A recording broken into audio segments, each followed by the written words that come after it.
पाहतोय आणि प्रदीप बाप्पाला अजून काही बातमी येत नाही. पण कालच काही गोष्टीच्या डायरेक्ट मला सांगता येणार नाही. मी आपल्याला सांगितलं काय सांगायचं ते मग आल्याला काही प्रक्रिया सुरू आहे. फक्त झाल्याशिवाय बोलण्यामध्ये काही अर्थ नाही.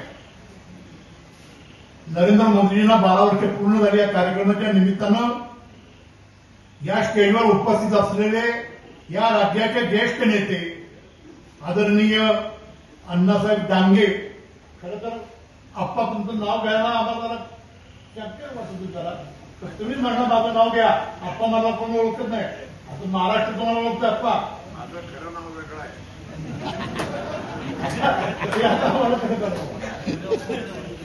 ज्येष्ठ मार्गदर्शक आणि आप्पा तुमच्याकडे बघितल्यानंतर आम्हाला 30 वर्षापूर्वीचा भारतीय जनता पक्ष आठवतो. अटलजी होते, अडवाणीजी होते, सुषमा स्वराज्य होत्या. आपल्या राज्यामध्ये प्रमोद महाजन होते, गोपीनाथजी मुंडे होते. काम करण्याची पद्धत आणि लोकांना सहभाग करून घेण्याची पद्धत आणि विरोधकांना सुद्धा सन्मानानं वागवण्याची जी पद्धत होती ती सध्याच्या काळामध्ये कुठं राहिली असं मला वाटत नाही. परिस्थिती बदललेली समाजाच्या सगळ्या स्तरामध्ये. आता मला तर मगाशी वाटायला लागलं आमचे ते पत्रकार आता कोणते डॉक्टर आले मुंबईवरून त्याला म्हणजे माणूस राष्ट्रवादीला आहे का बाजूला आहे. म्हणजे सांगायचं असताना की आम्ही युतीचा धर्म पाळतो पण युतीचा धर्म आपण फक्त राष्ट्रवादी काँग्रेस पार्टी पाळते असं वाटायला लागलं. बाकीची पण जरा पाळते असं काही दिसत नाही. आज 5 महिने झाले. खरं तर दादा गेल्यानंतर आम्ही सगळेजण एका वेगळ्या परिस्थितीत होतो. त्यातून आम्ही बाहेर पडतो म्हणजे अशी आमची अवस्था होती. पण कुणाचे तरी आशीर्वाद पाठीशी असतात, कार्यकर्त्यांचं प्रेम असतं. आम्ही त्यातनं हळूहळू सावरायला लागलेलो आहे. निश्चितपणे आम्ही चांगल्या पद्धतीनं काम करायला लागलेलो आहे. महाराष्ट्रामध्ये काम करत असताना आमचे आदर्श अटलजी होते. आम्ही काँग्रेसमध्ये होतो. राजीव गांधी पंतप्रधान असताना अटलजींना किडनीचा प्रॉब्लेम झाला आणि ते ऑपरेशन फक्त अमेरिकेत होणार होतं. मग कुठून तरी राजीव गांधींना एक कळलं की अटलजी आजारी आहेत. अटलजीने सांगितलं बाबा एवढा पैसा खर्च करायला माझी परिस्थिती नाहीये, मी एवढे पैसे खर्च करू शकत नाही. राजीव गांधींनी त्यांना एका शिष्टमंडळाचं अध्यक्ष केलं आणि अमेरिकेला पाठवून सर्व ट्रीटमेंट राजीव गांधींनी अटलजींची केली. हे तो इतिहास सांगतो. जरी विरोधक असला तरी आपण कसं वागलं पाहिजे हा इतिहास सांगतो. आजच्या परिस्थितीमध्ये थोडंसं जरा आप्पा तुम्ही म्हणजे त्याच्यावर लई बोलायला लागला. आजच्या परिस्थितीमध्ये मंत्री असेल, मुख्यमंत्री असेल, कार्यकर्ते असतील, ती भावना राहिली नाही, ते प्रेम राहिलं नाही. एकमेकांमध्ये दुरावा निर्माण झालेला आहे. आज आपण जमलोय एका चांगल्या कारणासाठी की या देशाचे पंतप्रधान यांना 12 वर्ष पूर्ण झाली. त्याच्यापेक्षा पुढे जाऊन पंडित जवाहरलाल नेहरू यांचा विक्रम त्यांनी मोडला हे आपल्या देशादृष्टीने महत्वाचं होतं. आणि म्हणून मोदी साहेबांचा सत्कार झाला. आता आमच्या यांनी सांगितले 12 मुद्दे सांगितले. 12 काय बरेचसे मुद्दे आहेत सगळीच. पण भारतीय जनता पार्टीनं हे पण भान ठेवावं त्यांचा आम्ही मित्रपक्ष आहोत. राष्ट्रवादी काँग्रेस पार्टी ही तुमच्या बरोबर आहे.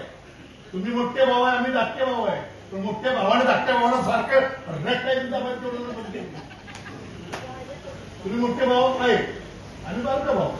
त्या तालुक्याने जिल्ह्याने बघितलं राजकारण आमचं तालुका होतं. किंवा मला मोठा भाऊ आहे, मला धाकटा भाऊ आहे. ह्या 2 धाकट्या भावानं मोठ्या भावानं आमच्यासारख्या कार्यकर्त्याला कधी पुढे देऊन दिलं. नियतीचा खेळ असतो. नियतीच ठरवत असते कोणाचं काय करायचंय. या कार्यक्रमाच्या निमित्तानं प्रदीप बाप्पाला मी एवढंच सांगतो, तुमचं यशवंत कृषी प्रदर्शन असू दे, आरोग्य शिबिर असू दे, महिलांचे मेळावे असू देत, लाडक्या बहिणींचे मेळावे असू देत, अगदी गोरगरिबांना चष्मा वाटप असू दे, रक्तदान शिबिर असू दे. एक तर कार्यक्रम आम्ही असा केला, वारकरी संप्रदायाच्या लोकांचा वारकऱ्यांचा मेळावा घेतला आणि त्या कार्यक्रमात सुद्धा आम्ही आप्पांनी अतिशय चांगल्या पद्धतीने काम केलं. आप्पा सदैव राष्ट्रवादी काँग्रेस पार्टी तुमच्या पाठीचे आहे. मी तर माझ्या लेटर पॅडवर अभिजितकडे मागच शिफारस केलेले की आप्पांना कुठेतरी तालुका जिल्हा पातळीचं पद नको, आता आप्पांना राज्य पातळीवरचं पद मिळवून देऊया, ही मी मागणी केलेली आहे. आणि मागणी पूर्ण झाल्यानंतर या ठिकाणी आपण परत सगळे एकत्र बसू. आप्पा सर्वांना तुम्हाला शुभेच्छा देतो. आमचे भाजपचे अध्यक्ष मिलिंद पाटील तुमचे सहकारी आहेत, टाकारे माझा आदोळ, त्यांचे वडील आणि माझे मामा हे चांगले मित्र, त्यामुळं टाकारीला जाताना दादांना कधी भेटून घेणं असं कधी झालं नव्हतं. ते मला आता म्हणल्यावर डॉक्टर तुम्ही आता येतच नाही, म्हटलं माझी माणसंच राहिली नाहीत, म्हणजे मी आहे की तिथे. मिलिंद पाटील आपलं या ठिकाणी स्वागत आहे. आमचे सत्कार साहेब आहेत, भोसले साहेब ज्यांना पुरस्कार मिळाले आहेत, आमच्या मिठाग्रही ताई आहेत, आमचे अण्णा ज्यांनी आता भाकच काढला सगळ्यांचा, असे आमचे अण्णा आहेत.